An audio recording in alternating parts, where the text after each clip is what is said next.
Bueno, la primera reflexión que nos gustaría hacer y que nosotros mismos nos hacemos es ¿para qué sirve un arquitecto hoy? Como todos sabemos, una fuerte crisis económica empuja una crisis de representatividad de diversas posiciones sociales y profesionales, y una de ellas es la arquitectura, y eso nos hizo darnos cuenta de que los problemas que teníamos que abordar en la ciudad son mucho más complejos de lo que pensamos. Y empiezan a aparecer nuevos modelos de diseño que ya no buscan tanto en encontrar respuestas de una forma como muy rápida y simple, sino precisamente lo contrario, encontrar preguntas que nos ayuden a acotar esa complejidad. Y en las ciudades empiezan a aparecer situaciones que dan un poco respuesta a eso y fruto de esos nuevos modelos de diseño. Y de los que nos gustaría destacar la aparición de nuevos modelos de propiedad, entendiendo que la lógica público-privada ya no es suficiente. Aparecen otras vías alternativas que desde lo común se convierten en respuestas como mucho más resistentes, mucho más resilientes y mucho más eficaces para estos nuevos contextos. Y en ese nuevo contexto este tipo de problemas no pueden ser definidos, acotados de una forma como muy concreta y por tanto no pueden ser abordados desde una única profesión. Y entonces el arquitecto se pregunta y se cuestiona cuál es su papel en la ciudad y en la arquitectura. En este nuevo contexto de crisis está surgiendo lo que llamamos, o mucha gente llama, la revolución de lo común, ¿no? Continuamente oímos hablar del coworking, la cultura colaborativa. Hay una cantidad de textos, de iniciativas que están surgiendo en un contexto donde la gente se está juntando para generar procesos colectivos de apropiación de la ciudad o procesos colectivos para compartir un coche o para compartir una casa, ¿no? El procomún, todo este contexto de construcción de lo común, ese espacio que está entre lo privado y lo público, la construcción de lo común desde abajo lo que está haciendo es una apropiación de un ciudadano proactivo que quiere participar de la ciudad y de la forma de vivir, ¿no? En ese contexto aparece el cohousing, que viene a ser pues una apropiación de los modelos de vivienda desde lo común, ¿no? Aquí en España es muy nuevo y hay muy pocas iniciativas, pero en Europa hay muchas iniciativas, ¿no? Y lo que estamos haciendo es intentar trasladar a España esa iniciativa que no trata nada más que de cambiar el papel de cómo se han hecho las cosas hasta ahora. Antes los arquitectos construíamos edificios y en esa capacidad de construir edificios también construíamos relaciones. Tenemos ese poder, los arquitectos, podemos construir un edificio y definimos cómo se va a relacionar la gente. Pero si invertimos el proceso y primero construimos comunidades que las acompañamos para que decidan cómo quieren vivir, las relaciones son totalmente diferentes y de repente la comunidad decide tener una lavandería común o una cocina común, una parte de la cocina particular de cada uno, ¿no? Esa construcción de lo común es, bueno, el reto que nos lleva hoy en día, ¿no? Y cómo entendemos el cohousing. Dentro de ese concepto general estamos desarrollando varias iniciativas, una para el Ayuntamiento de Madrid que se llama Artefactos, otra para un promotor privado que es un edificio de Valdecero y una en concreto que es la que vamos a hablar hoy, que es un edificio de viviendas para una comunidad de vecinos. Como veis, los promotores son diferentes. Una de administración, otro es un promotor privado y otro es una comunidad de vecinos. Desde los tres promotores se pueden proponer este tipo de edificios, ¿no? El proceso de participación funciona de manera diferente en función del promotor. Aquí tenemos una comunidad de vecinos muy concienciada en temas sociales y en temas medioambientales, ¿no? Y han definido pues, como unas líneas rojas, unos ejes principales de cómo quieren construir este edificio en Madrid. La primera era que querían una relación público, común y privada que al final no la hemos conseguido, ¿no? Buscamos un suelo del ayuntamiento, que el ayuntamiento ejerciese un derecho de superficie, que es un concepto muy interesante. El ayuntamiento no pierde la propiedad del suelo y hace un derecho de superficie por 50 años sobre una comunidad con un canon y la comunidad construye un edificio y vive. Lo común, ¿cómo se representa? En el sentido que la propiedad es común y la propiedad no es individual de cada uno de los vecinos. Eso es un concepto de derecho de uso donde lo único que hacemos es que no hacemos la división horizontal al final de la construcción del edificio, ¿no? Este concepto de la cooperativa como únicamente un instrumento para la gestión de la construcción, pero una vez que construimos, división horizontal y cada uno construye su propio espacio y su batalla, pues aquí no. Construimos el edificio y el edificio continúa en una propiedad común y la gestión es común del edificio, donde cada uno de los ciudadanos tiene un derecho de uso, ¿no?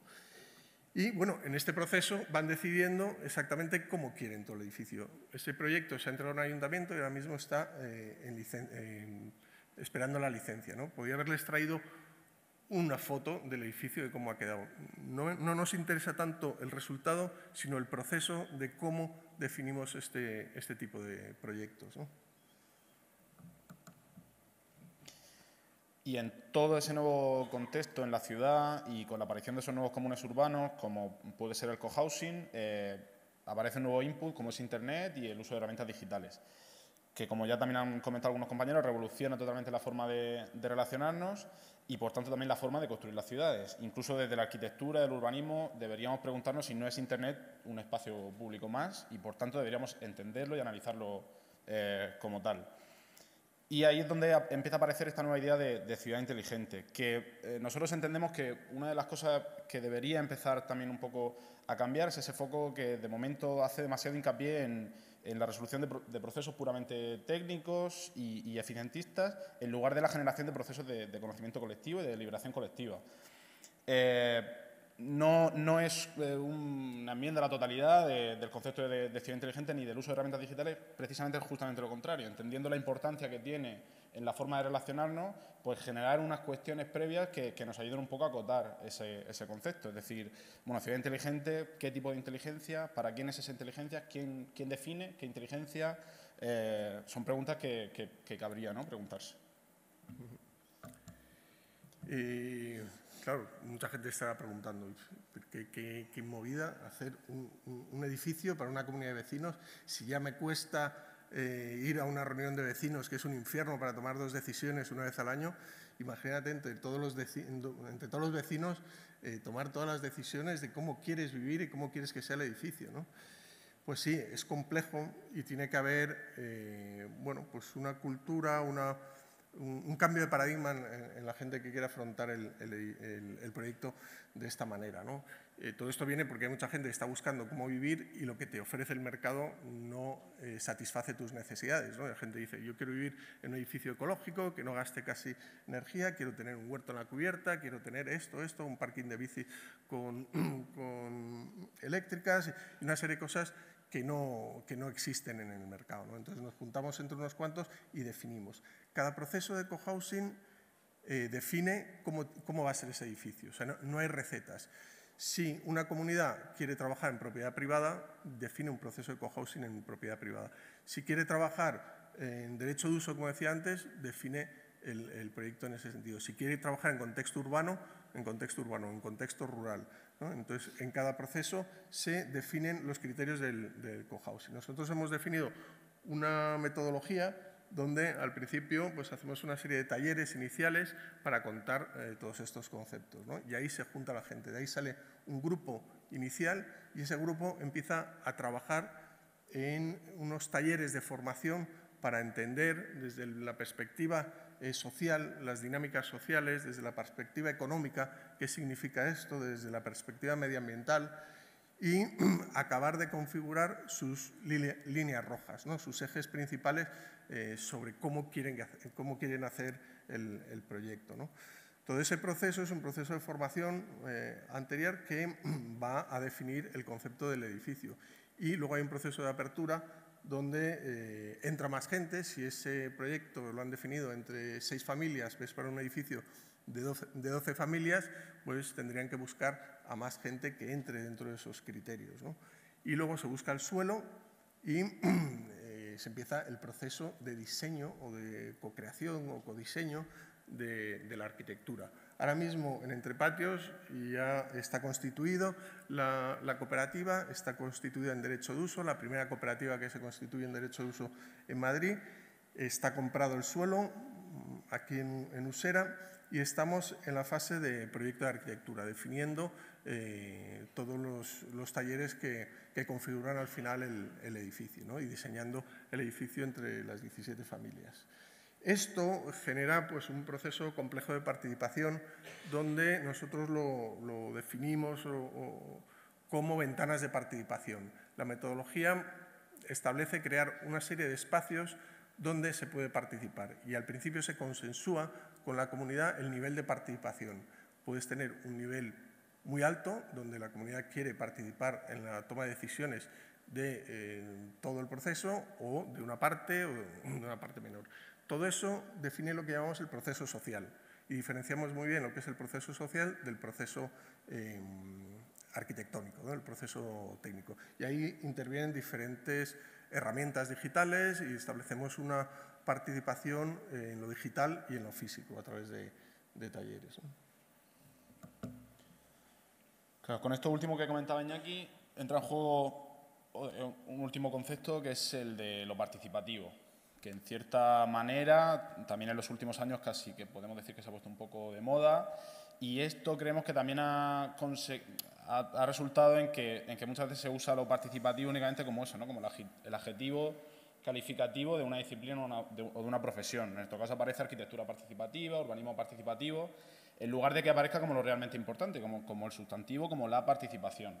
Y esto creemos que también a veces lo que provoca es que se desplaza el foco de lo que debería ser preguntarnos pues, cómo, por qué o para quién es esa participación. En Entre Patios lo que hemos intentado es entender esa importancia, entender la participación y pensarla no como ese adjetivo que define la relación, sino pensarla como la relación misma, es decir, es una forma de vernos, de entendernos, es un lenguaje propio que nos damos. Entendido eso, es entonces cuando aparece el uso de la tecnología.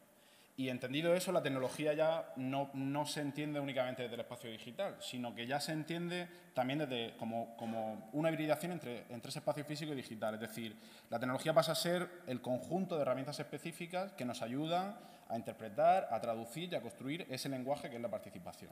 Y que pueden ser herramientas físicas o que pueden ser herramientas digitales. En el proceso concreto de Entre Patios, esto se materializa en una serie de talleres presenciales que vienen a ser los espacios principales de toma de decisión y en ellos pues, se debaten, como decía Iñaki, cuestiones como la relación entre los espacios privados de vivienda con los públicos y los comunes, que pueden ser una lavandería, un comedor, cocina común para encontrar celebraciones, un juego para niños, biblioteca común, etc. Y estos espacios físicos son amplificados, son expandidos a través del uso de herramientas digitales. En este caso, con dos herramientas específicas concretas, como es el uso de una herramienta de debate y de deliberación digital y el uso de una herramienta de mapeo digital. En la herramienta de debate lo que nos permite es que todas las cuestiones que se van a debatir en el taller se debatan previamente en la herramienta digital. Y esto nos permite que todas las cuestiones pues, tengan un proceso de maduración mucho más complejo, mucho más profundo y que lleguen al taller presencial pues, con un proceso colectivo ya previo y no como, bueno, yo llego con mi idea a ese taller desde mi... Yo quería comentar una cosa. La participación está muy bien y todos hablamos de participación, pero tiene dos fases. Hay una parte de divergencia, que es la propuesta. Y abrir espacios de propuesta es muy fácil, divertido y la gente se engancha. Pero ahí tiene otra parte, que es la de convergencia. Convergir, consensuar la toma de decisiones colectivas es lo complejo, donde salen los conflictos y donde hay que generar dinámicas de resolución de conflictos, ¿no? Entonces, si entendemos solo la participación como ese espacio de propuesta, está muy bien, pero si luego no sabemos cómo llevar todas esas propuestas a un consenso común y a una materialización, es complejo, ¿no? Sí, enlazando justamente con esto último que dice Iñaki, una de las conclusiones principales que nosotros extraemos es ver precisamente cómo finalmente lo que aflora cuando se usa este tipo de tecnología, este tipo de herramientas, es el disenso como herramienta de construcción colectiva. Es decir, se suele poner el foco en eso, en la construcción del consenso, pero son esas situaciones de conflicto las que realmente al final construyen la comunidad. Y en el fondo es lo que le da sentido, porque si hubiera un experto que supiera perfectamente la respuesta desde el minuto cero, pues se acabó, ¿no? Se acabó el proceso, se acabó la participación, se acabó el construir en colectivo. Entonces vemos cómo es precisamente el disenso el que nos permite construir esa comunidad, y el uso de las tecnologías, de las metodologías, de las dinámicas que nosotros hemos comentado hoy aquí, lo que permiten es visibilizar ese conflicto para que podamos jerarquizarlo, organizarlo y abordarlo. Nos gusta pensar en el uso de herramientas digitales desde ese punto de vista, es decir, como una herramienta de empoderamiento y de amplificación del espacio físico y pensada desde el espacio físico. Y nos gusta pensar también en una imagen con estos nuevos comunes como el cohousing y una imagen de ciudad inteligente que se pareciera un poco a esta que tenemos aquí. Y nada más. Muchas gracias. Muchas gracias.